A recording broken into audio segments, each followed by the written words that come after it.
Hotel staff are trained to be invisible around celebrities. Don't speak unless spoken to. Don't make eye contact. Get in clean, get out. Most superstars prefer it that way. Staff you never notice, never hear from, never remember. Whitney Houston wanted the opposite. She learned their names. She asked about their families. She did things that made hotel managers panic and housekeepers weep with gratitude. And every single thing she did broke the unwritten rules of celebrity behavior. First, you need to understand the rules. In the luxury hotel industry, especially in the 1980s and 1990s, there was a strict protocol for dealing with celebrity guests. The golden rule: be invisible. Hotel staff were trained extensively on how to maintain this illusion. You knock quietly, announce yourself, wait for permission. You clean efficiently, silently, without touching personal items. You don't look at the celebrity if they're in the room. You definitely don't speak to them unless absolutely necessary. You finish and leave, ghost-like, as if you were never there. Hotel managers would hold special briefings before a major star checked in. Don't ask for autographs. Don't tell them you're a fan. Don't take photos. Don't mention them to other guests. The message was clear: you're not a person to them. You're a service. Most celebrities appreciated this arrangement. But Whitney Houston never pretended that. Maria Rodriguez, who worked as a housekeeper at the Beverly Hilton in the late 1980s, remembers the first time Whitney stayed there. Maria knocked on the door at 10 a.m., the scheduled cleaning time. "Housekeeping," she called softly. "Come in," came a cheerful voice from inside. Maria entered, eyes down, ready to work quickly and leave. Whitney was sitting at the table, eating breakfast. Most celebrities would ignore the housekeeper completely at this point. Whitney stood up. "Good morning," she said warmly. "I'm Whitney. What's your name?" Maria was startled. She had cleaned rooms for celebrities for 5 years. None of them had ever asked her name. "Maria," she said quietly, unsure if she was breaking protocol by responding. "Maria," Whitney repeated, smiling. "That's beautiful. Do you have children?" Despite herself, Maria smiled. "Yes, ma'am. 3 children. 3 babies," Whitney said with genuine warmth. "What are their names?" And just like that, Maria found herself telling Whitney Houston about her children. Whitney listened like she actually cared, not with polite disinterest, but with real attention, asking follow-up questions, responding with empathy. When Maria finished cleaning, Whitney stopped her. "Wait a moment," Whitney said. She pulled out a tip, $200. But more than the money, there was a note, written on hotel stationery in Whitney's handwriting, for Maria, who is raising 3 wonderful children. "Thank you for taking care of me, Whitney." Maria stood in the hallway after leaving, staring at that note, tears in her eyes. In 5 years of cleaning hotel rooms, no celebrity had ever asked her name. And Whitney Houston had written it down, had a real conversation with her, and had seen her as a human being. Maria kept that note for the rest of her life. This wasn't an isolated incident. James Chun, a bellhop at the Four Seasons in New York, has a similar story. He carried Whitney's luggage to her suite in 1992. Whitney opened the door herself. Most celebrities had assistants deal with staff. "Come in," she said brightly. After James set down the luggage, Whitney asked, "What's your name?" "James, Mom." "How long have you worked here?" 2 years, ma'am. I'm saving money for college."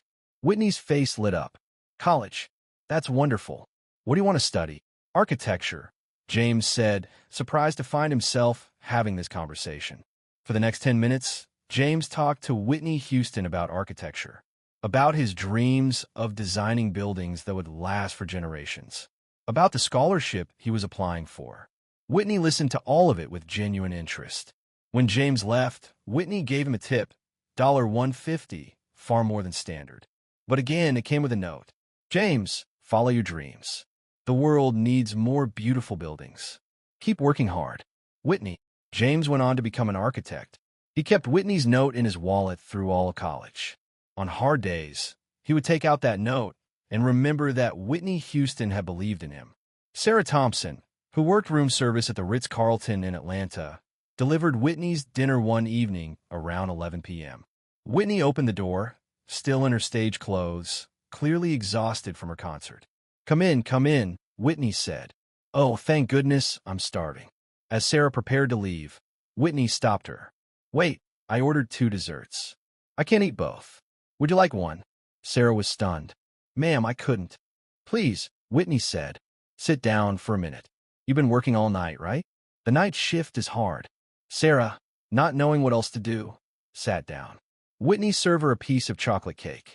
And then Whitney Houston sat down with a hotel employee and had dessert with her. They talked about Sarah's life, her job, her family. Whitney shared stories about being on the road, about missing her own family. For 20 minutes, they were just 2 women, having cake, talking about life. When Sarah returned to the kitchen, her co-workers didn't believe her. But it was true, and Sarah would never forget it. To understand how unusual this was, you need to hear the contrast. Hotel staff who worked with many celebrities would quietly share comparison stories. There was the rock star who threw furniture when his room wasn't perfect. The actress who refused to make eye contact with staff. The pop star who had a rule that no staff could be in the same elevator. One housekeeper said, "Some celebrities treat us like we're not even human. But Whitney made you feel like you mattered, like you as a person were valuable." That difference cannot be overstated.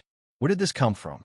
Sissy Houston raised Whitney with very clear values about treating people with respect.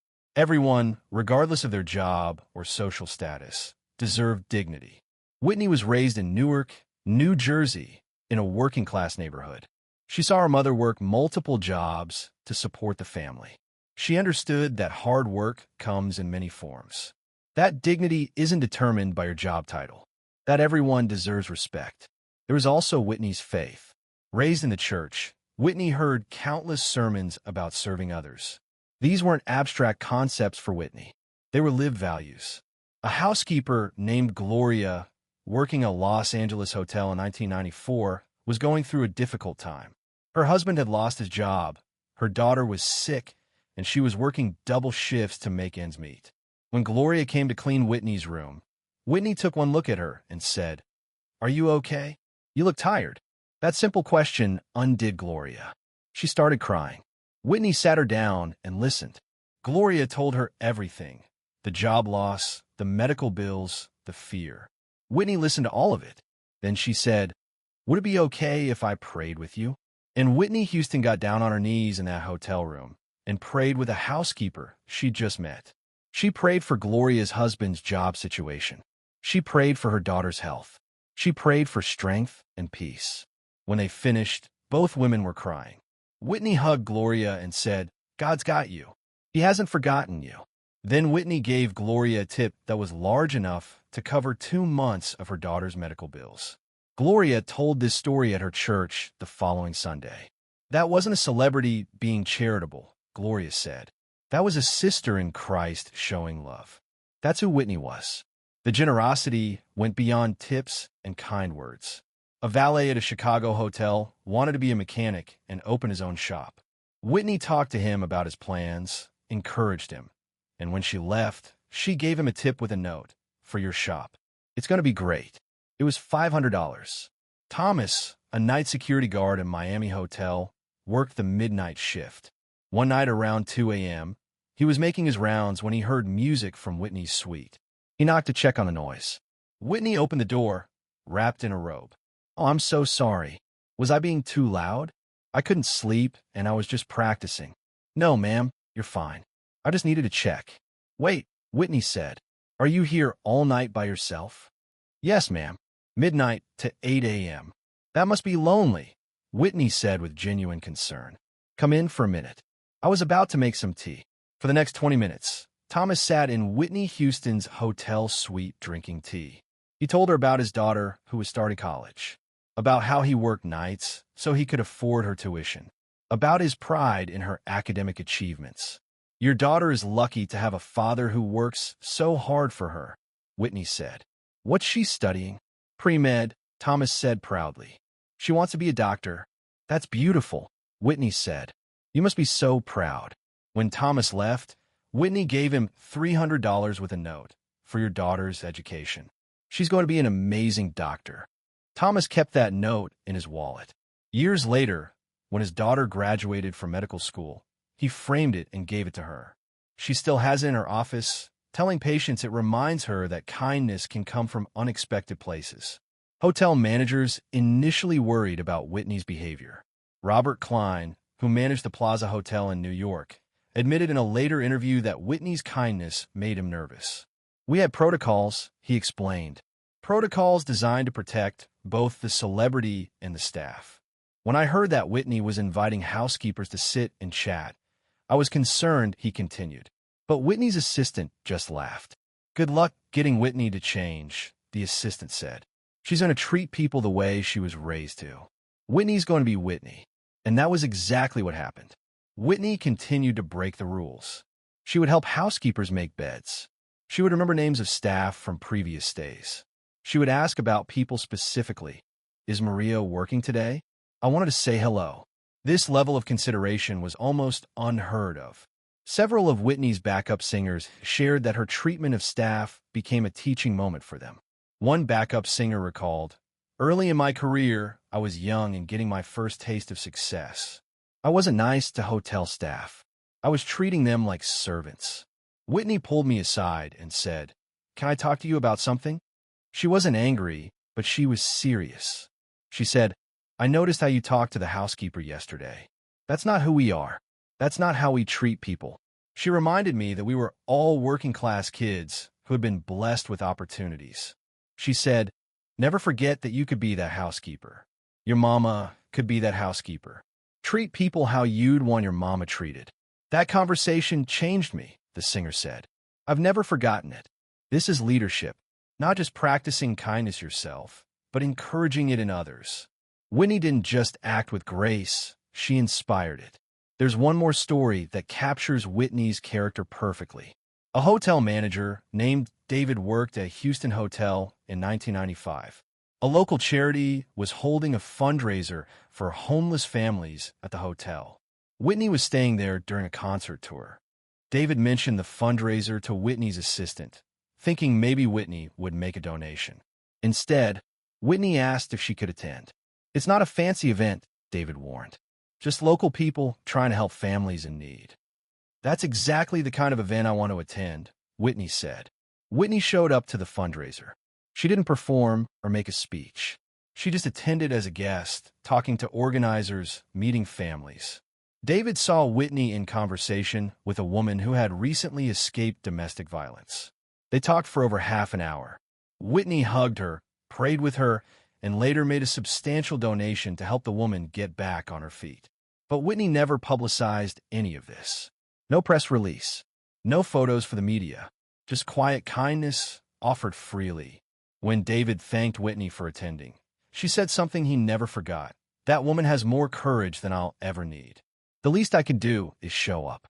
That humility, that understanding that she was blessed, but not better, that was Whitney's foundation. What does all this reveal about Whitney Houston? First, that her kindness was consistent. These stories span decades and dozens of hotels. This wasn't Whitney being nice one time when she was in a good mood. This was who she was all the time. Second, that she saw people.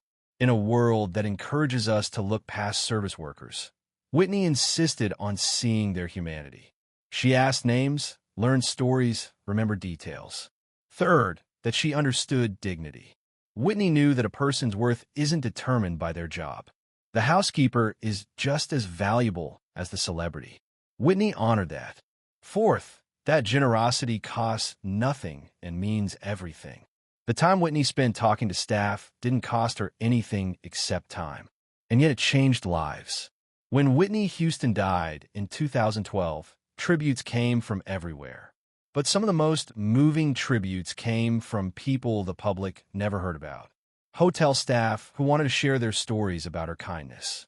A housekeeper who still had the note Whitney had written 20 years earlier.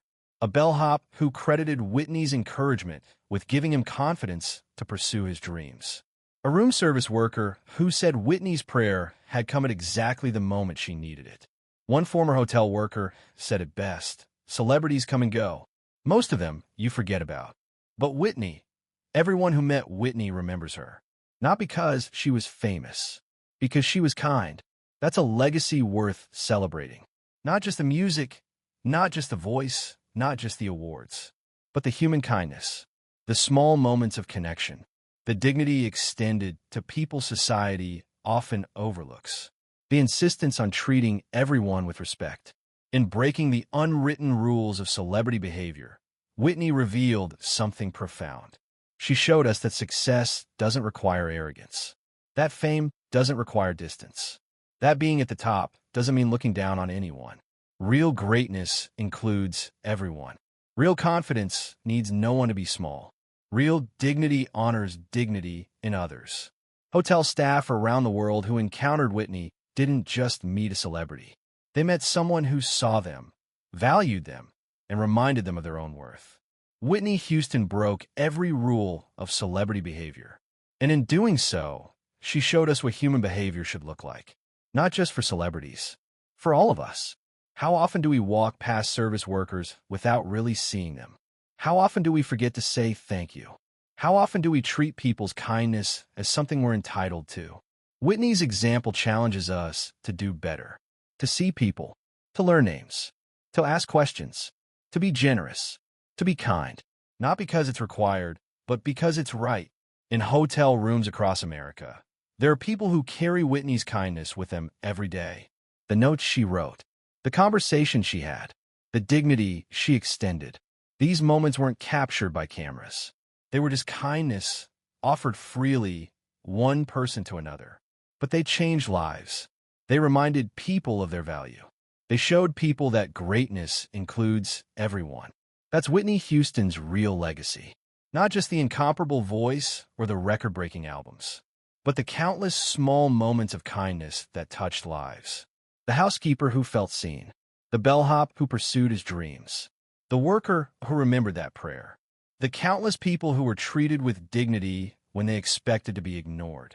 That's what matters. That's what lasts. That's what we should all aspire to. Thank you, Whitney, for breaking the rules, for showing us that kindness never goes out of style, for reminding us that how we treat people, all people, is the true measure of our character, for teaching us that fame and success don't elevate you above anyone. They give you a platform to lift others up, and you use that platform every single day in ways big and small. The world needed your voice, but it also needed your heart, and you gave both freely and generously to everyone you met, to the superstars in sold-out arenas, and to the housekeepers in hotel hallways, to the millions watching on television, and to the security guards working the night shift. You treated them all with the same dignity, the same respect, the same genuine care, including the people the world often forgets to see. The people who clean our rooms and carry our bags and serve our food. You saw them. You knew their names. You asked about their families. You prayed with them, encouraged them, believed in them. And in doing so, you reminded all of us what really matters. Not the size of your bank account or the number of your awards, but the size of your heart and the quality of your character. That's grace. That's class. That's true greatness. That's Whitney Houston. And that's a legacy that will never fade.